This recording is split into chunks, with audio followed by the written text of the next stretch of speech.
So we're on live and hi everyone, this is Echo. Welcome back to another episode of iChongqing's channel. This channel mainly promote the communication between Chongqing and the world.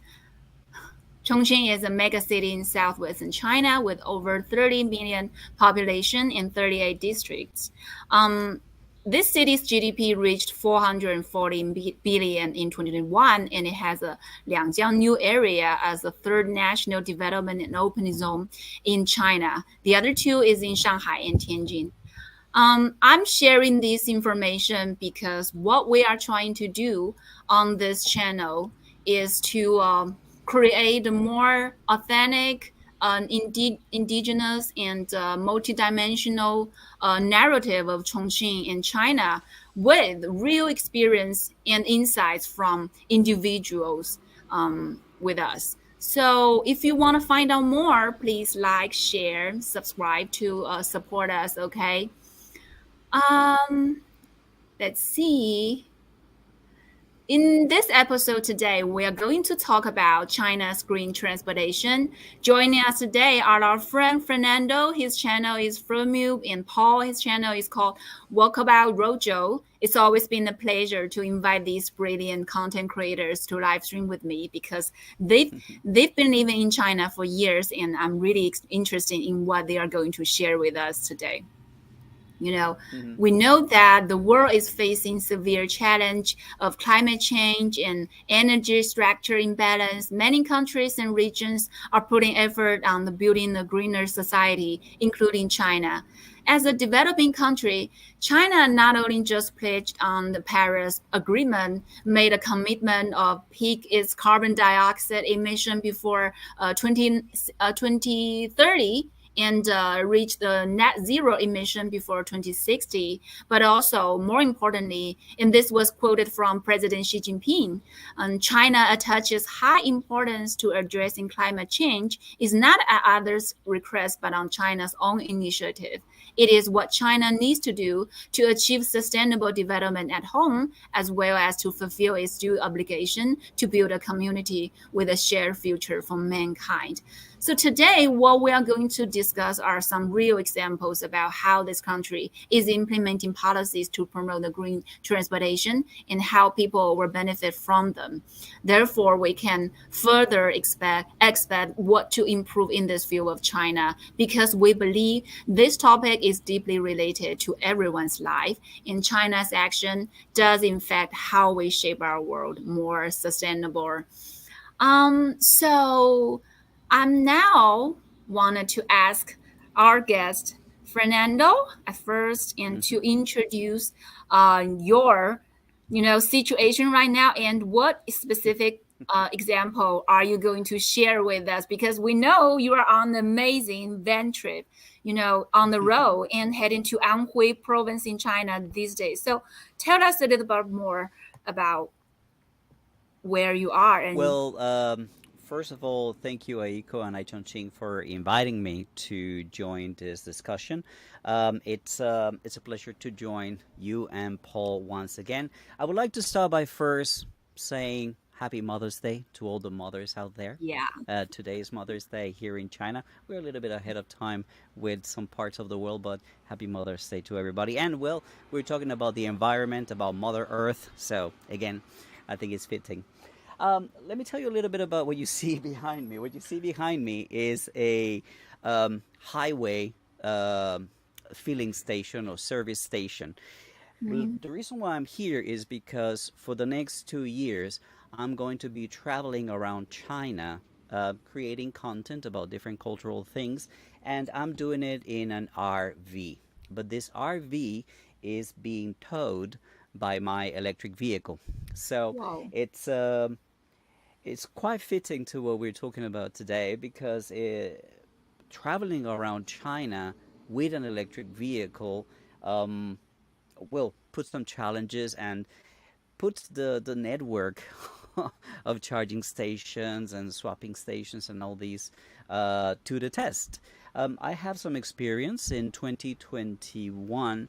I did a almost like an 8,000 kilometer trip um, from Guangdong all the way to the northwest of China, Qinghai, in my EV as well. And right now we are going from again from Guangdong all the way to the north in the EV.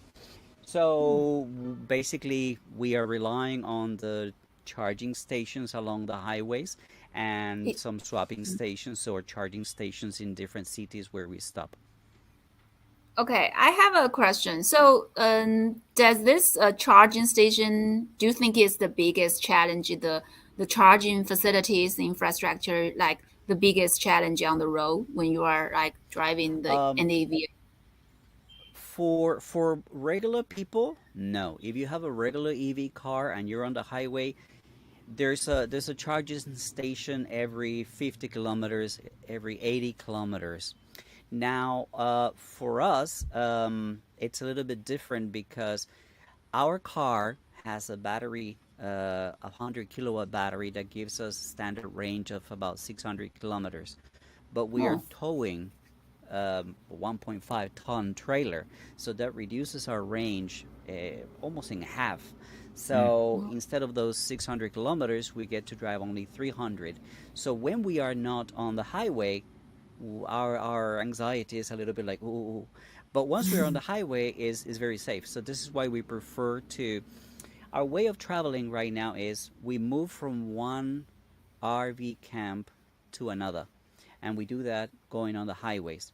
Once we get to an RV camp, we detach the trailer, and then we mhm. drive around our SUV, electric SUV, anywhere we want in the city, in the countryside, because then we have our full range in the car. So that's our strategy. That's our methodology of travel. So when we are not on the highway, there is a little bit of, but that's very specific to what we are doing, not for regular people on any kind of electric vehicle. Um, but yeah, it's worked out pretty well. We haven't had any situations where we struggle or we're stranded. We know that when we are going uphill, towing the RV, it's demanding. We climbed about 15 kilometers and we Wow. lost 100 kilometers of battery. Mhm. So that's the thing. That's why we prefer traveling on highways, because even if you have a hill, the highways Yeah. in China are so developed that the gradient is not that much. So, and you are not winding up and down, so you have more inertia. It's more efficient. So that's my experience. But we can talk a lot more a little bit later. But if you want to know more about this particular trip, you can visit my channel called Are We There Yet? The YouTube channel.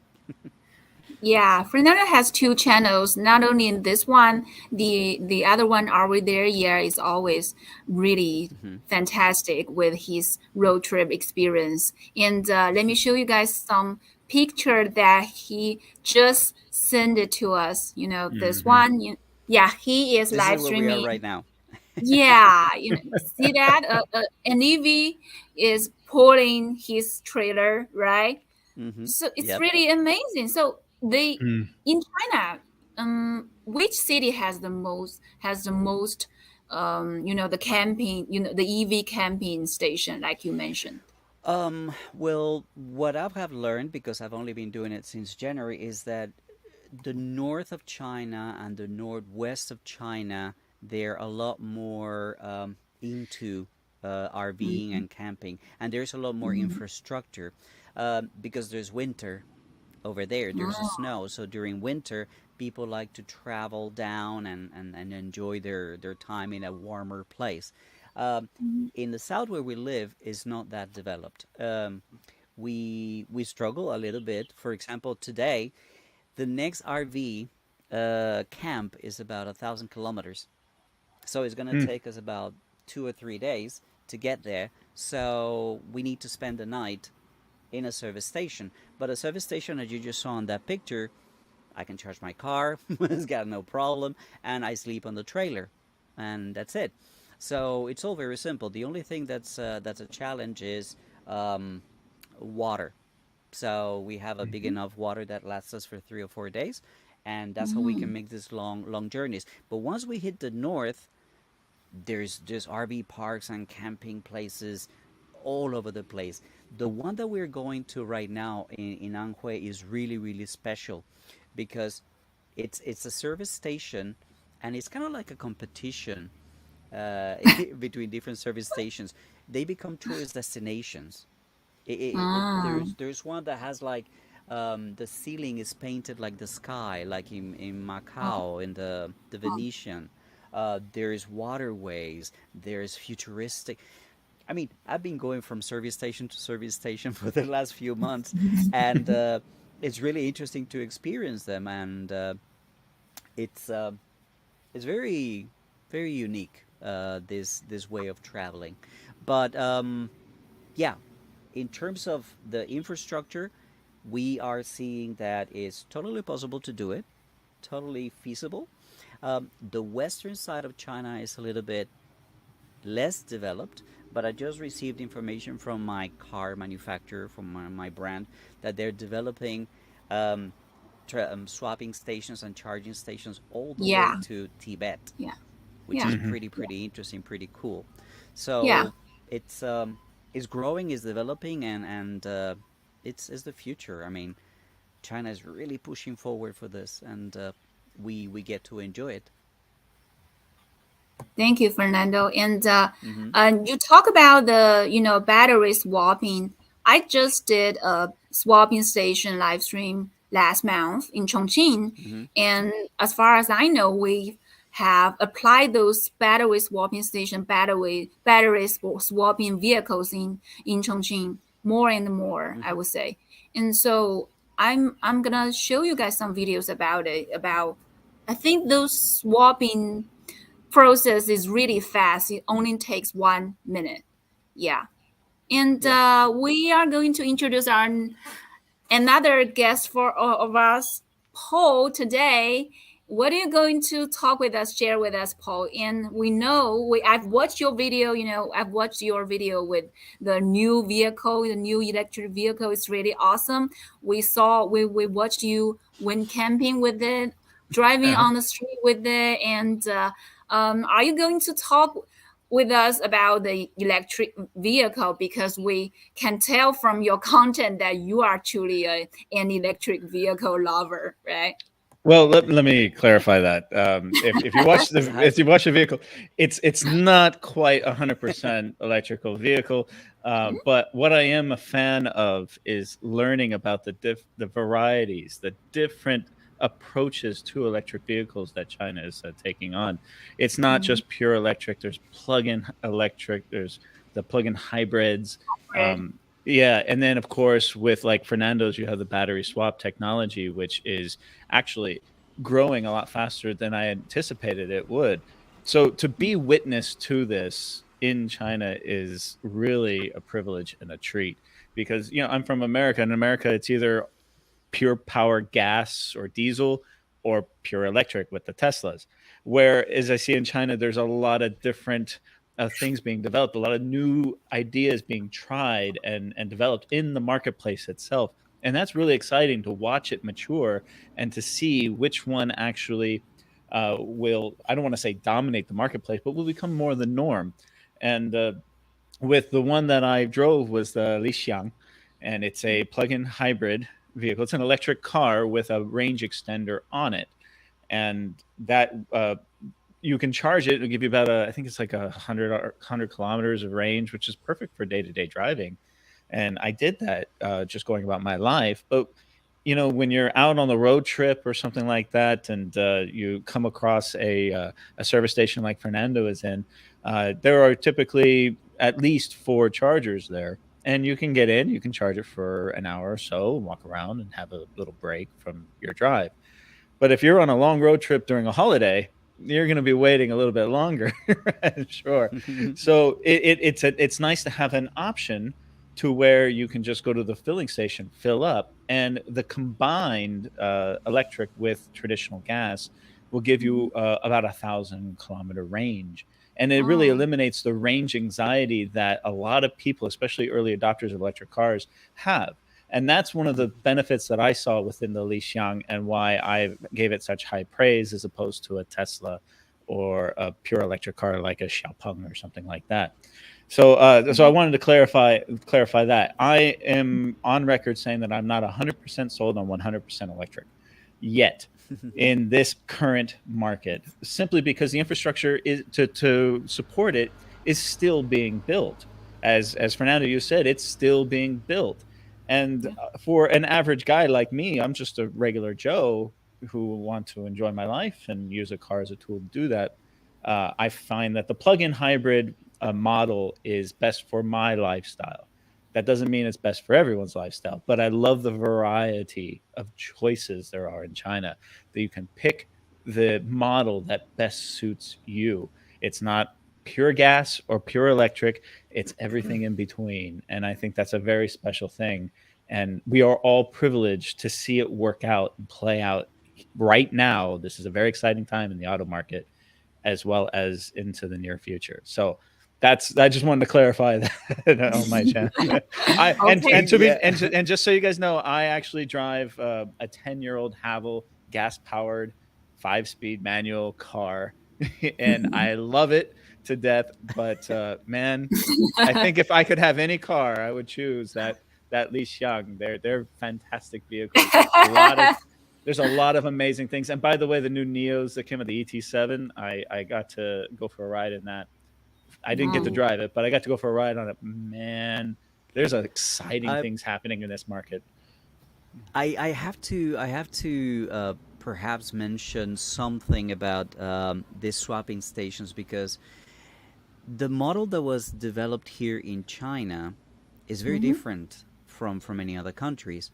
Mm. If you think about Tesla in the United States, Elon Musk came out with the Roadster, which was a very expensive car, and that kind of like paved the way for less expensive cars. And now you have a Model 3 that's relatively affordable, very comparable to other sedans or nice cars in China. What happened in China was, it's very difficult when you want to create the infrastructure, when you want to build all the chargers, but there's no demand, then nobody's going to adopt it, right? Is the what's going to Right. be first, the infrastructure or the cars on the road? So the way it was approached in China was, look, let's just jump in. Let's make public transportation electric, so the demand is there. So that actually gave a lot of people the opportunity to see infrastructure being developed and start to trust the transition more and more. Um, early adopters, as Paul was mentioning, were really happy to receive a lot of subsidies. In 2019, people were getting 60,000, 50,000. That's about $10,000 subsidies from the government to get EVs. I bought my car in this. I got it on January 1st, 2020, and I received about $3,500, 20,000 RMB subsidy. But because I was one of the early adopters, and this is something that I would like to share with you, again, it's very specific to my case and to my company. I get offered free swapping of my battery for life. So Wow. these trips that I'm doing, when I'm on the highway, I need to pay a little bit for charging. But when I'm not on the highway, when I'm just traveling around, I can swap my batteries for free. So I'm That's doing amazing. this trip almost for Don't free. make Paul more Yeah, jealous. you are. He's already unhappy about And this here's conversation. another interesting thing. These early adopters, for example, if I just drive this car until the wheels fall off, right? Let's say after 5 years, it's click, click, click, click, click, click, click. Well, I can Mhm. get another Neo, a brand new Neo, and this lifetime offer is extended to that new car that I buy. Wow. I mean, it Yeah. Wow. basically, Wow. I mean, it's brand loyalty, right? Why am I going Right. to buy any other brand when Right. I can Mm. drive Yeah. this for free for the rest of my Yeah. life? I can I can drive a Neo for the rest of Hmm. my life. So it's a very Hmm. smart strategy, and Yeah. it doesn't take a genius to take that opportunity. Yeah. But you can see the second thing that I wanted to mention is that This growth in this particular business model of swapping stations, there are about 917 swapping stations um, all over the country. That's quite a lot of swapping stations, and their target for Neo, the company that the card that I have, Are is that here by in Texas. 2025 they want to have 600 new swapping stations each year. That's what Yeah. they want to reach. They want to reach that level. So that's going to make life for people very convenient. That anxiety and that idea, oh, I have to wait for a very long time to charge my car, is going to be non-existent because a swapping of batteries takes about 3 minutes.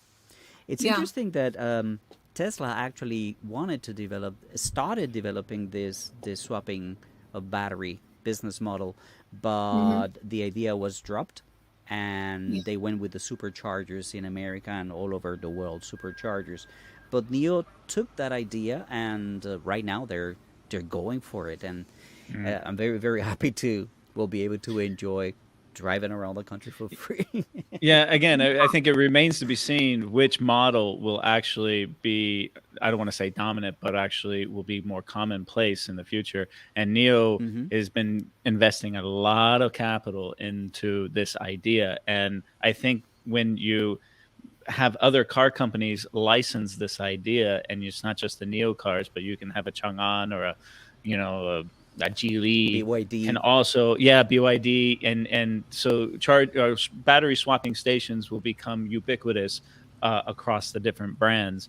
That is something that could happen in the future. Really, the other model, of course, being superchargers and extended range. And is that going to be the future, or is it going to be something like your iPhone where you put it on a wireless charging, and then Mm-hmm. when you drive down the highway, the highway itself will be a wireless charging idea. Mm. So I mean, they're working on Wow. that technology too. Fascinating. There's lots of Wow. great stuff coming out here. Wow. Yeah. Wow. There's something to say about the development of EVs in China.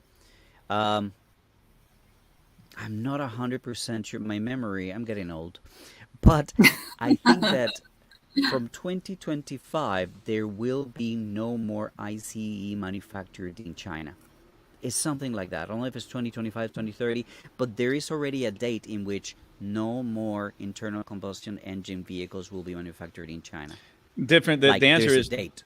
the different brands have announced those as a goal. I don't know if it's an actual thing across the Mm-hmm. country itself, but Mm-hmm. I know different models have announced that, such as I think Volvo has announced 2025, and Yeah. GM, Ford, they're further down the line. But I also, before we move on to the next topic, I want to say something. What Fernando is doing right now is really, he's a pioneer in what he's Mm-hmm. trying to do right now. We chatted a lot about this. The living in an RV, traveling RV, this lifestyle is really still in its infancy in China, and it is exploding. We talked about the numbers of the not only the sales, tenting, camping. It's really growing here. And I talked to you about my students who, you know, 2 years ago they all want to move to a big city. Now, when you survey them, they all want to live in the countryside. They want to live this more green lifestyle. This is the younger generation coming up. I look at my folks. My parents are retired Americans, right? My mother drives a Tesla. She has a Model 3. On their house, they have a solar array that charges their house and their car. They're very, very green. But at the same time, they also have a gigantic RV trailer that's about 5 times bigger than yours, and it's pulled by a giant F-350 Ford diesel with the most and they tow Uh, that all, yeah, they tow that all around North America. So what Fernando is doing is he's combining this RV lifestyle, this traveling with the EV concept. And this is something that people can look to Fernando and see, how is it going? How is it doing? What are the pitfalls? What are the benefits of it? And other countries, especially in like North America, where the RV lifestyle is very matured, will look to that and say, wow, we can adopt this ourselves. It's something that people are looking at and saying, it's if they can do it here, we can do it here. We can do it in Europe. We can do it all around the world. And it's something I applaud you for doing, man. I really do. And again, you're Well, living my dream, brother. I thought long and hard about how to do this, and I Mm, looked at the development, and I looked at all the maps and all the different charging stations and all these things. I'm like, okay, this is why I designed my. I mean, my trip is gonna last 2 years, and I started on the east coast of China because it's much more developed, and because of the news and the information about the West going to be developed very soon, but it's just not ready yet. Going to Yunnan, for example, it's a mm, bit of a stretch. Going to Tibet is a bit of a stretch. Going to, as I said, in 2021, I went all the way to Qinghai, yeah. but to get from Qinghai to Xinjiang, for example, Kashgar, it's the size of a fifth the size But of even Europe. even in the middle of the desert, when you were in Qinghai, there was a Oh yeah, van, a charging van, waiting for you on the side of the road when you almost ran out, waving you down. Hey, how's it going? To charge you up so you can that's keep going. I that's mean, that's a that's a that's that's a another milking thing. car. That's a milking car. But that's kind of like self-defeating. The whole idea is basically it's a van that if you run out of battery somewhere, right? You just Yeah, dial up a number and they show up within 20 right. minutes, 30 minutes, or whatever, and they give you enough charge, 90% of your battery, with a huge generator that they carry in the van. A lot of people say like, "That's so stupid. You're using a generator to power," and but people have to understand that that's for emergencies only. Okay, yeah. It's not like that's what you do all the time. You actually have to be like 200 or 300 kilometers away from your city where you've registered your car to be able to use that service. It's not like, oh, come to my house and charge it. No, you have to Yeah. be traveling, and you have to be in a situation where it's an emergency. But yeah, basically we were going to Qinghai. There was a very long stretch of road in the middle of the desert. I Hmm. mean, left, right, front, behind you, there's nothing but sand in Qinghai. And we knew that 50 kilometers in front of us, there was going to be the van to give us some juice and we could continue our trip. Um, that was the special. But ideally, that won't be necessary in the future. It's Right. And just there. let me piggyback on that real quick because I've told this story before. And because you mentioned, oh, okay, it's a generator to charge a battery. You know, the pollution is still there, and of course, everybody knows that. Okay, but here's the difference. I was in Hanoi, Vietnam, enjoying a holiday, and it's there's nothing electric there. There's no electric bikes or anything. It's very loud. The air is very polluted. Great country, loved it. I had a great time, but it hurt my throat as I was riding my Mm, little motorbike all around the town and out into the countryside. And I remember I flew back to Hong Kong, came over on the boat to Zhuhai. As soon as I got off the boat, it was quiet. The air was clean. I was so happy to be back because all the cars, all the buses, all the taxi cabs, all the motorbikes, they're all electric. And mm-hmm. the pollution is no longer in the cities. It's not where the people are living. It's someplace else. It's developed from a multitude of different places, whether it be solar, wind, hydroelectric, of course, here in China, nuclear, and of course coal. But those are things that are it's a work in progress. It's not going to flip a switch and go all green overnight, but it's a process. And I think it was a really cool thing to see that it was just quiet and peaceful and the air was clean. I can't tell you how wonderful the difference was. It was so noticeable when I came back. And so I do appreciate that about living where I live. Well, what Um, one thing that I wanted to Oh, to mention before we move on to the next topic is, um, right now there is a brand called BYD that mm, actually makes a cable that can actually power your RV. So you can have your battery in your car powering the air conditioner and the stove and whatever in your yeah. RV. They sell that for this car, but it's not. It's not legit, so I'm not going Oh, that way. But they all have this capability, and it makes sense, doesn't it? You know, definitely. yeah, You have a you're lead driving a acid battery. battery array in your RV, but man, Hmm. the technology is just getting to the point where it's all just going to be one big charging thing. All right, And Aiko. yeah, Okay. yeah, and I want to show this picture because I think this EV, electric vehicle topic is really, really, there are more for us to talk about, and I'm really interested in, about your insights about this because look at this picture.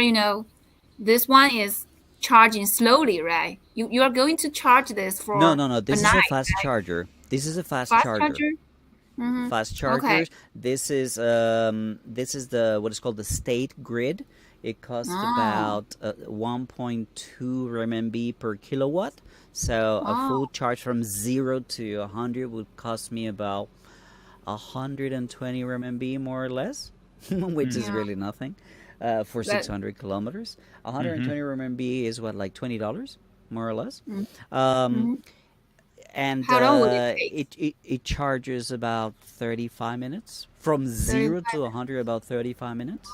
Yeah. uh, I but want. Yeah. basically I just pulled over here to top up my battery because I'm going to continue traveling tomorrow. So after I'm done here with the live stream, I'll just go park over there. Oh, look at that truck. I'm gonna park over there and have a good nap, have a good sleep, sorry, and tomorrow morning I keep on traveling. I Mm. got 900 kilometers ahead of Yeah. me. What I'm trying to add here is because when we talk about the swapping station, this picture is me, like, yeah, why it doesn't Oh, show on the screen? there it Yeah, is. this picture is Hmm. like a taxi coming out from the swapping station. It's already, so as you guys said, it's mostly for car hailings and taxis in Chongqing and in other cities in China. And I want to know, and I want to ask Paul because I know you have the engineer background. Is it true that the swapping station will benefit the power grid because they said when you slowly charging those batteries, it will, rearrange those powers more efficiently, more scientifically. Hmm. It benefits the power grid to the national power grid, I think. Um, that's a great question. I'm not an electrical engineer. I have a civil engineering background, so civil engineering like bridges and things like this. But I have heard that. Yeah. I don't know the science behind that. I think Fernando, with your background and your experiences, I know you've researched this quite a bit. Maybe he would be better suited to answer that question than me. Mhm. You well, basically every battery will degrade. So the longer you use it, the faster it will degrade. So one of the ways to prevent that is to not charge the battery to 100%. So if you charge your batteries to 90, 95%, you're actually protecting the battery and extending its Mm, life. yeah. Now, there's a very interesting thing because I had free swapping since I bought my car, but I went for 2 years without swapping my battery because my my idea was I just have a brand new battery. I don't know what kind of batteries are in this pool of batteries that everybody's swapping, right? Because once I give my battery, I Mm-hmm. get somebody else's battery, right? Or Right. just a battery that's in this pool. So you don't know what battery you're going to get. What if you get a bad battery, a battery that's faulty? Swap Mhm. again. Is that simple? But here's an interesting thing. So what's going to happen when all these batteries begin to degrade? When all these batteries begin to have a very short life, a short range? And I explain it to people that this is a little bit like keeping fresh produce at a supermarket. You're constantly changing uh, the vegetables and the fruits to bring the fresh ones. So all that Neo has to do is make sure that the batteries are in good shape, and those that need maintenance or that are no longer performing, they are removed and they are disposed of properly. And Mm. this becomes this whole business model is known as battery as a service. So today people buy a car relatively cheap, and they buy a contract. They get into a contract in which they rent the batteries. So it makes getting into the electric vehicles a lot cheaper. And you can, for example, just to give you an idea, I bought my car with a 70 kilowatt battery that gave me 420 kilometers range.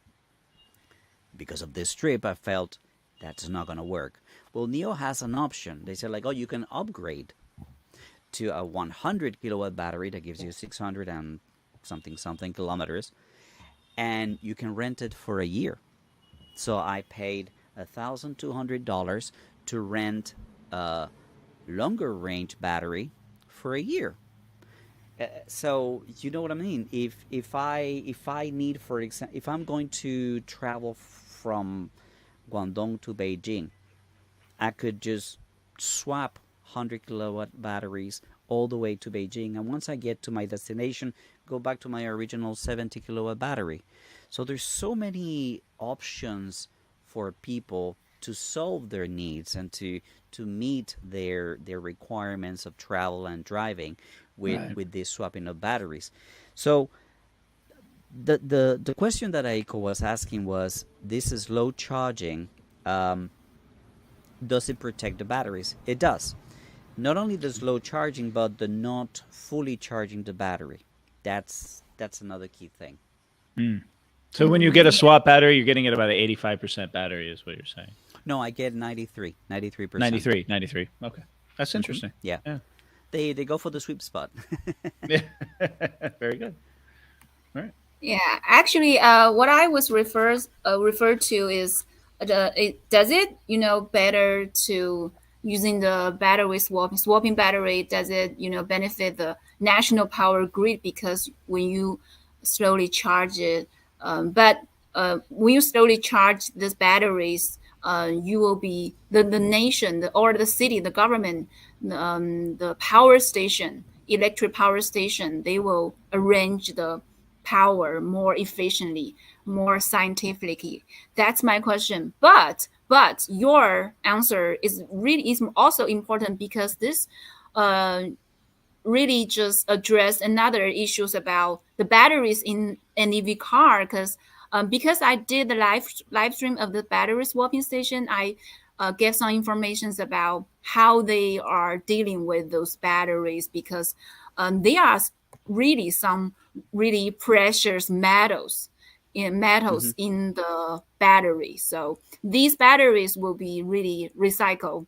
They are industries, they are enterprises, they collect those used up batteries all together and reuse them into the whole industry. So I think this one is also another topic about the green transportation, about the EV electric vehicle industry. I think this one is really interesting. And we have some comments in our comments area. A lot of people are discussing this topic with us right now, and we are ignoring them as far as we talked. But I watched those comments, and I saw somebody is craving to watch the video and wanted of course new car and wanted to see this car. So I'm gonna display this video of Paul's new car.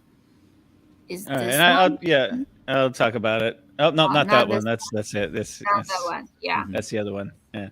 So SUV the good folks with at a range Lixiang, extending power generator in it, giving it about 800 kilometers. And yes, that's true.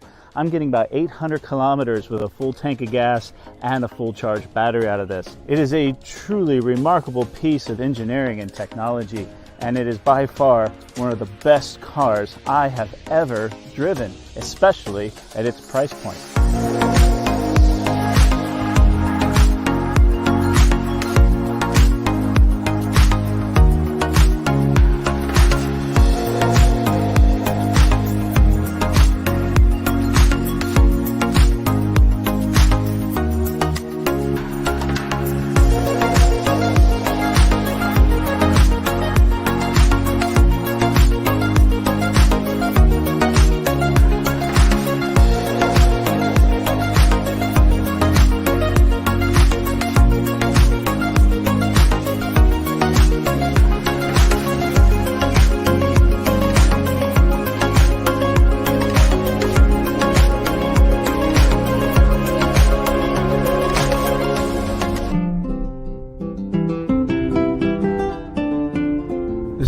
secret spot. Really? Yeah, I love coming here. There's some areas where we can hang out and do Like barbecue. here? That's yeah, what I was thinking. It's pretty flat. That's good? Yeah. Okay.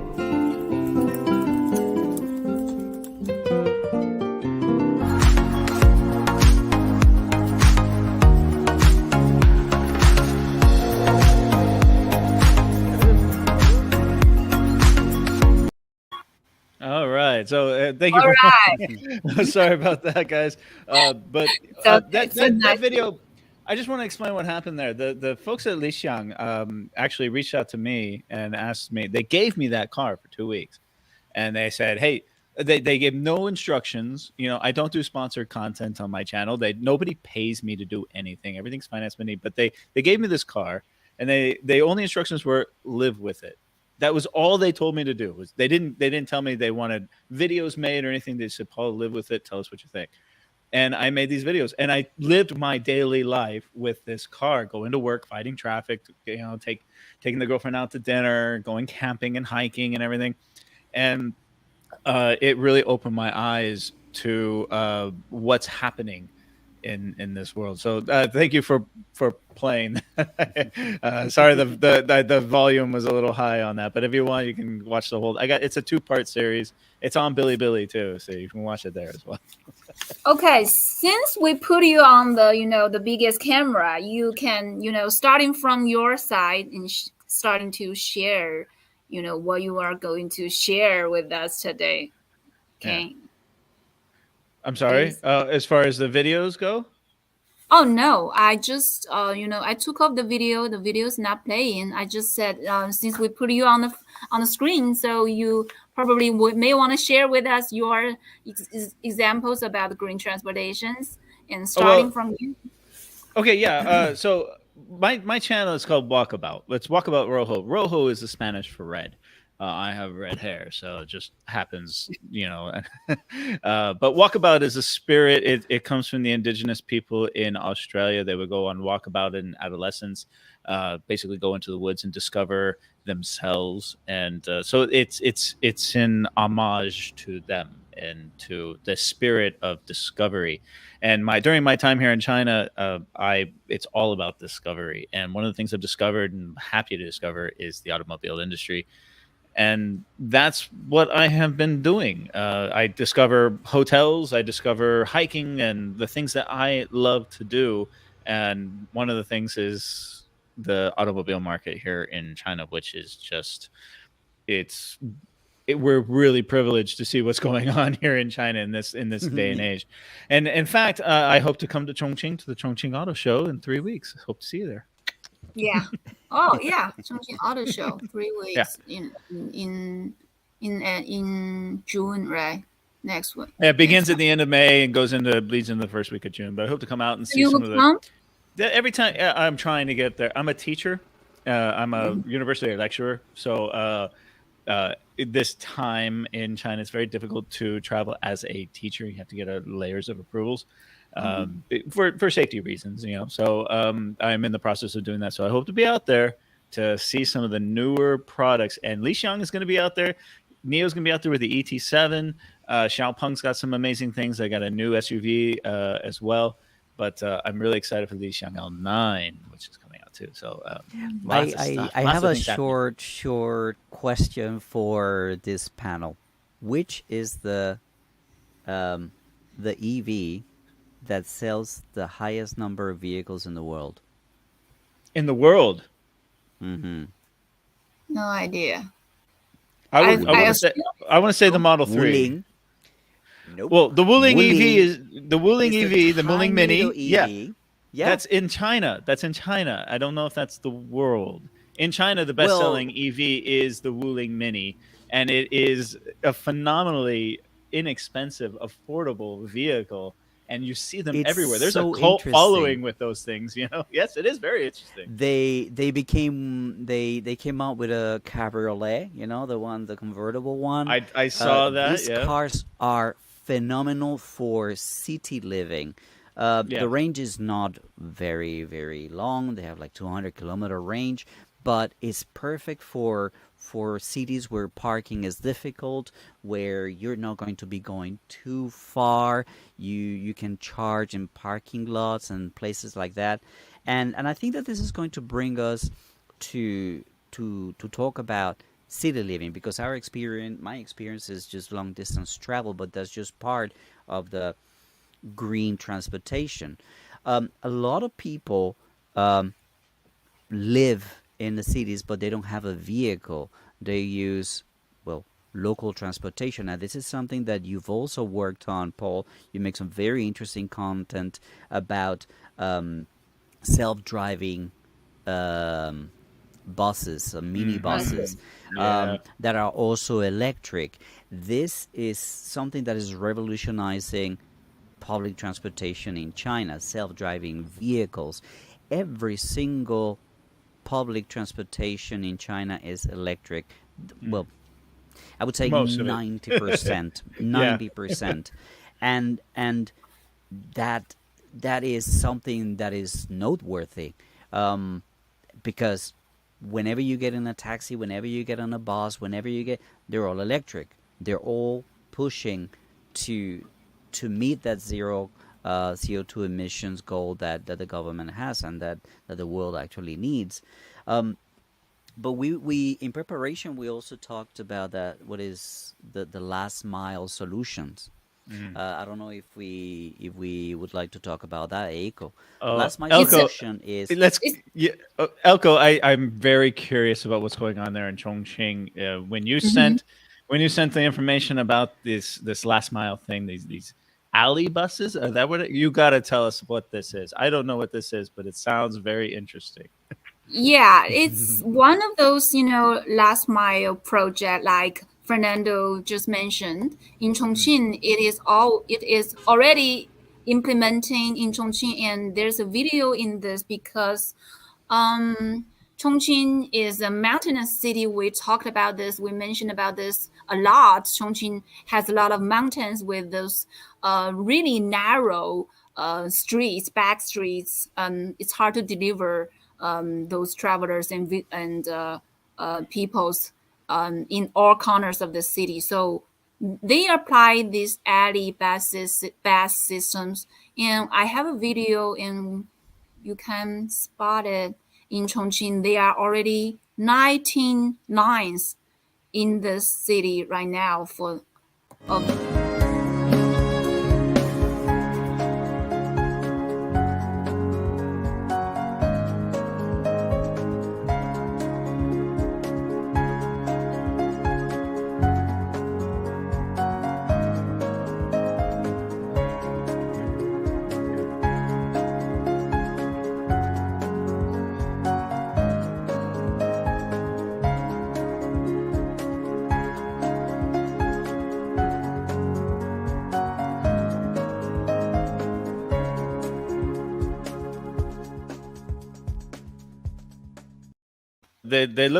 they almost look like little mianbaocha, they're yeah, BYDs, and are they electric then because they're BYDs? yeah, of course they are all Of electric course they are, vehicles. right? Yeah.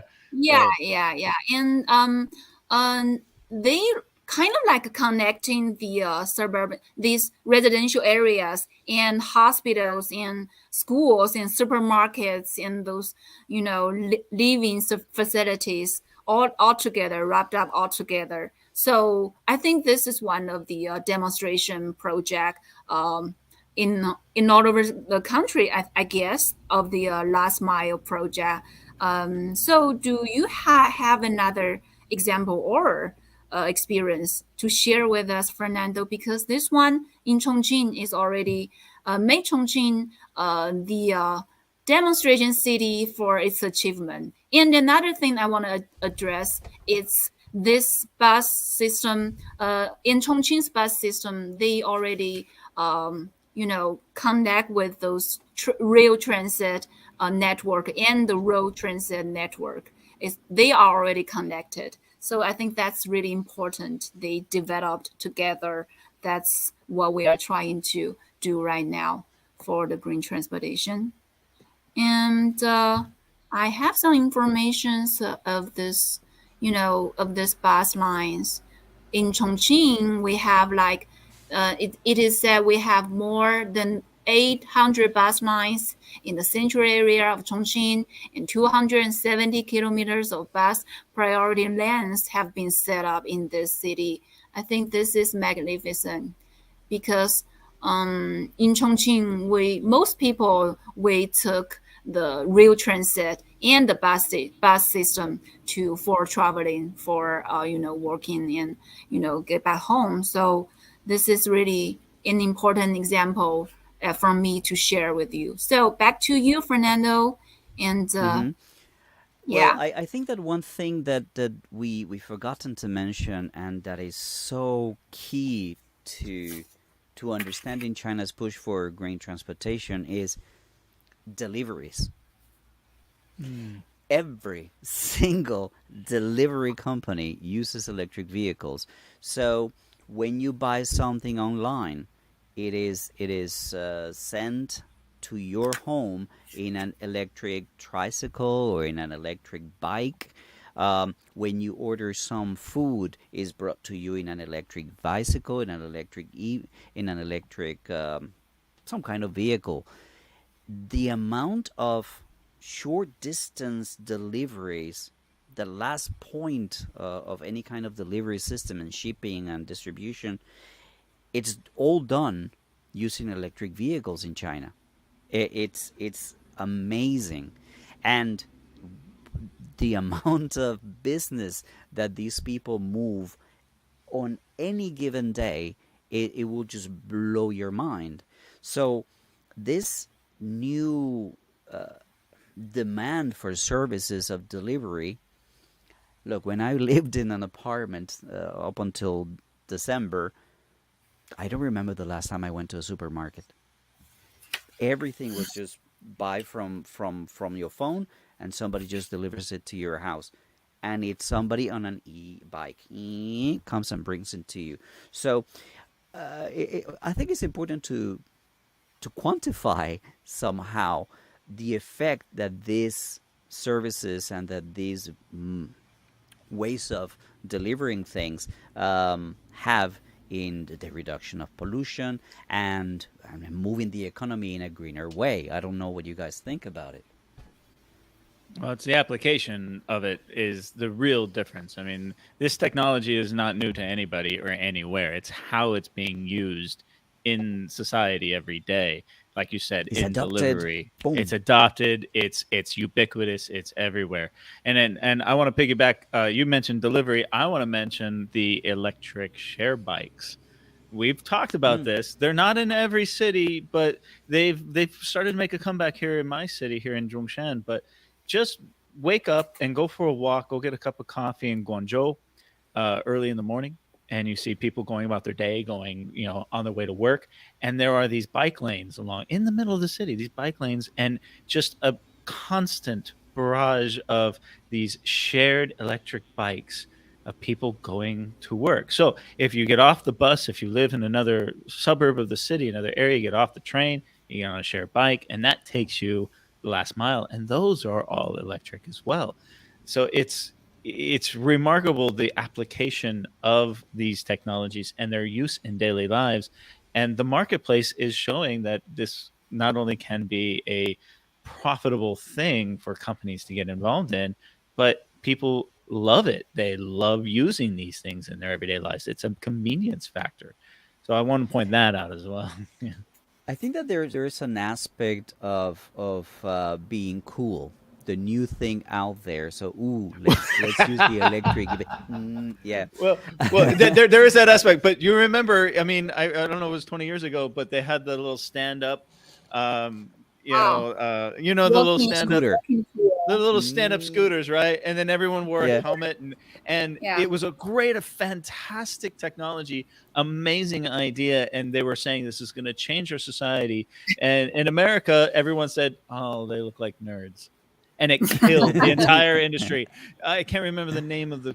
Oh, maybe someone in the comments can put it down. It's escaping me, but it became synonymous with uncool. Whereas here, it is very cool, right? Yeah. Yeah. Yeah. No, you Yeah. also see a lot of people in these I mean, I want to say One Wheels, but we all know that One Wheel is an Yeah, actual yeah. brand. But it's just motorcycles that are electric. Mm, yeah. People use them as ways of transportation. I mean, if they go from a subway to their home and it's a mile or a mile and a half, they just get on their little thing and zoom through the streets, through the sidewalks, and get home in no time at all. There's the history of these shared bikes. In my Oh yeah. understanding, starts in the year 2000 in Paris with some project called Vélo Libre, Hmm. Vélo Libre, free bicycle. But the truth of the matter is that people did not want to cycle from one side of the city to the other. So in China, when they started with this model, it went crazy and it Yeah. caused so many issues that it had to be regulated. Nowadays, it's very normalized. People are used them all the time, and Yep. the newest thing out there is well the electric shared bikes. There's Yeah. also electric shared cars. Have you Cars. seen Yeah. that? Yeah. Oh Yeah. yeah. I've seen This them on the road here. That again, it's you another you walk model. up to a car. Sorry, guys, but you walk up to a car. You whip up your phone. Deet, deet, you scan the QR code. Use the car. It's electric. It's already charged. And when you don't need it, close it. Click, click. That's it. Pay, and that's it. It's a shared electric vehicle. Obviously, they're not the most luxurious things, but it's a transportation solution that it's out there and it's available to people here in China, in I want to many cities. piggyback on that real quick. There is a new model of leasing that Lincoln Co., which is a company, a sub brand of Geely, when they released the O1 in Europe, they released it on this leasing idea to where it's a shared vehicle. So it's this new concept. You buy a plan and you pay a monthly payment and you share cars. I mean, this is something that people have tried in the past. I mean, these ideas are not new, but the application and the adaptation of it here in China is proving to the world that it is viable. It is something that can be done. You can make money from it, and everyone can benefit from it. So that's the real magic of this market, really. And China is the largest laboratory for all these kinds Yeah. of experiences. Oh You yeah. want to test something, you want to try something, here you go. You have 1.4 billion people to try it on. These kind of markets allow for enormous innovation and this pushing the envelope and see what can be done in terms of transportation. Um, I I cannot stress enough how fast these things change in China.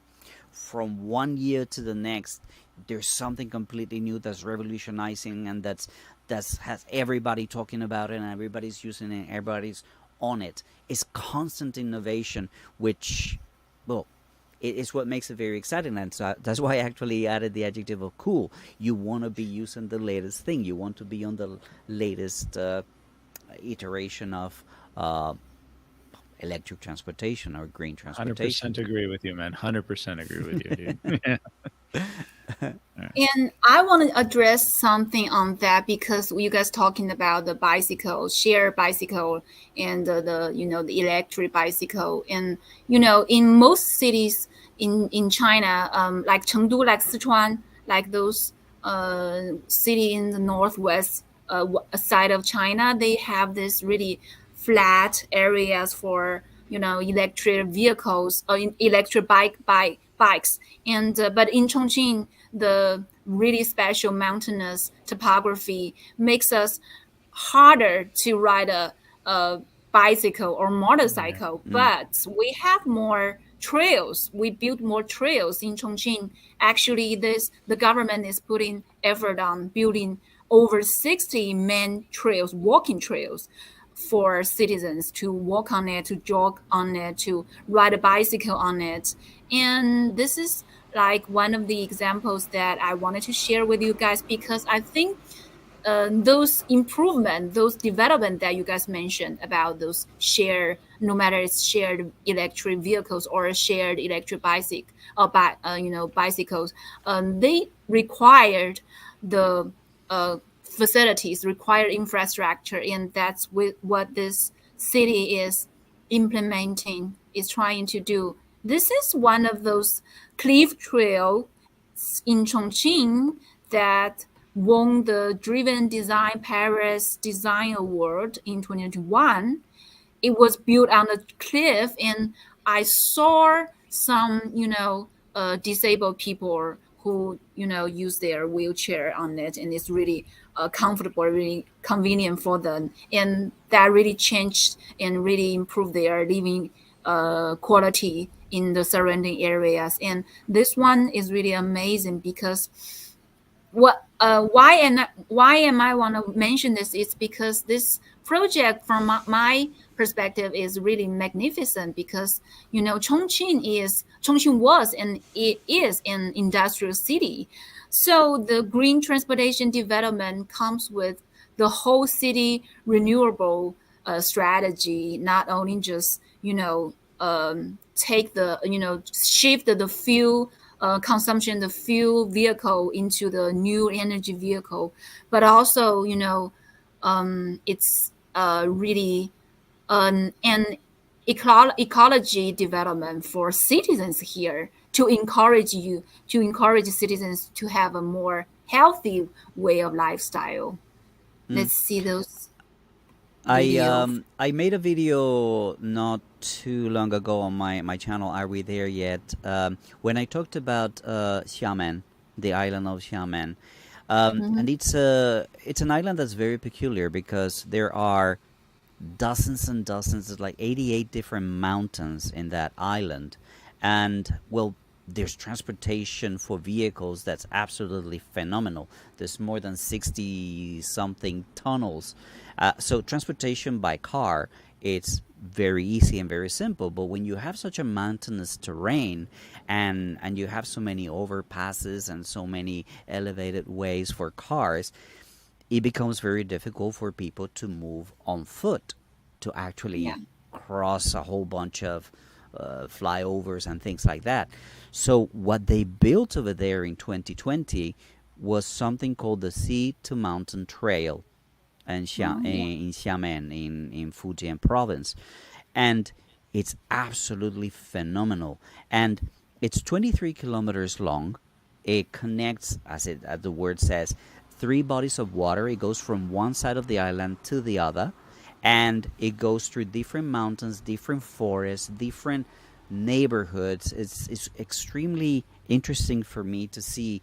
You have the posh, very luxurious gated communities, but you have the old villages, the old communities where the trail also passes through. So it's very interesting to see people from different walks of life enjoying this path for transportation, for commuting, for entertainment, for relaxation, for exercise.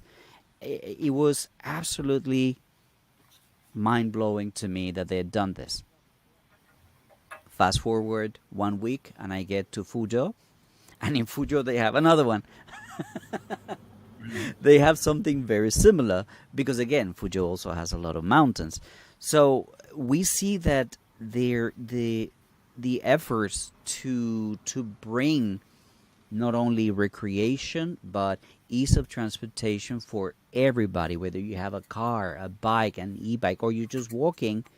Um, they're developing infrastructure for people to do it safely and to do it conveniently. I was most impressed by this Sea to Mountain Trail and the one in Fuzhou as well, but that the video hasn't come out yet. Thank you, Fernando, for sharing this with us. It's glad to know that there are other cities in China that also have those really large, high difference between hills and slopes for as a challenge for engineers and designers to build trails and walk path in the city. Because Chongqing is like in Chongqing, I think the situation for us is quite quite challenging, but to understand what what Fernando is introducing us, these examples is to understand what is what we are facing in Chongqing. So I think maybe it's for the it's end of our show. So I'm not gonna play this video for you, but you guys can watch our live stream. You guys can watch our live stream because yeah, I want to wrap that our conversation today because we had a really nice talk about the China's green transportation. So you guys can watch our live stream, and Alex also produced many green transportation and the green infrastructure in Chongqing on our channel. And also, I believe Fermu and his channel, Are We There Yet? And Walkabout Rojo, their channel also have more interesting content about the green topic in China for you guys. And the last thing I want to mention is some videos on YouTube that I watched recently is about the Vancouver city in Canada. This city wants to reach the goal of to achieve 100% renewable energy for the whole city in before 2030. And these videos are telling people how the government is putting effort on it and what they are implementing. And what I can see is that the reaction from the locals, from the people there, their reactions on this process is way much better than the government expected.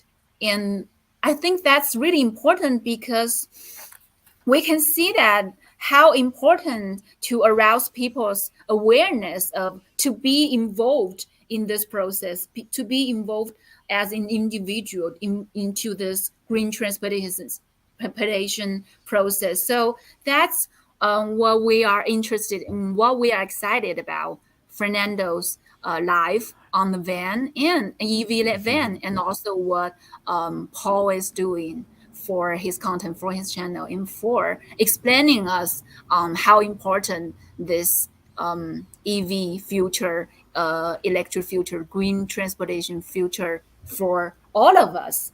So I think that's it for me today. And I don't know if you guys wanted to add something or anything else to Um, share. I just want to suggest a topic for a future show.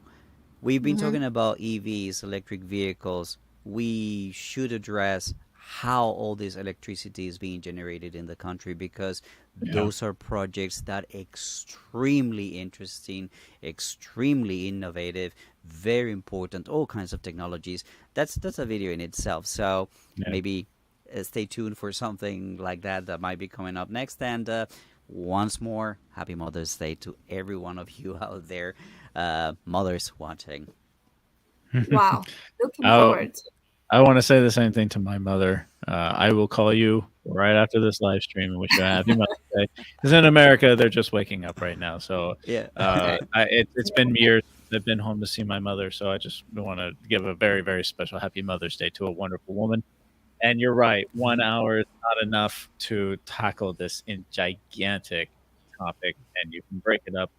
But everything that's happening here and around the world is going to be beneficial for everybody in society, and I'm extremely optimistic about what the future is going. It's a real privilege to be alive, witnessing, and for Fernando, for Elko, and myself, trying to make videos and document this. It's a true blessing in our lives. Thanks, Paul. Thank you. And in our, guys, I already booked another topic to, connect with you guys. Is the digital life in China Yeah, and yeah. in the world. And if you guys are interested, and we can, share your insights in this topic because I'm really looking forward to your insights about this. And that's it for today. I'm really grateful for having you guys in our show to present your perspective of the green transportation in China. And I'm really looking forward to our next live stream. And please like and share and subscribe to our channels and support us, support our content because it's been really hard. And happy Mother's Day. to every mother, especially my mother, and to your mothers. And thank you guys. I guess I'll see you guys next time. Thank All right, you. take care. Bye, guys. Thank you. Bye bye.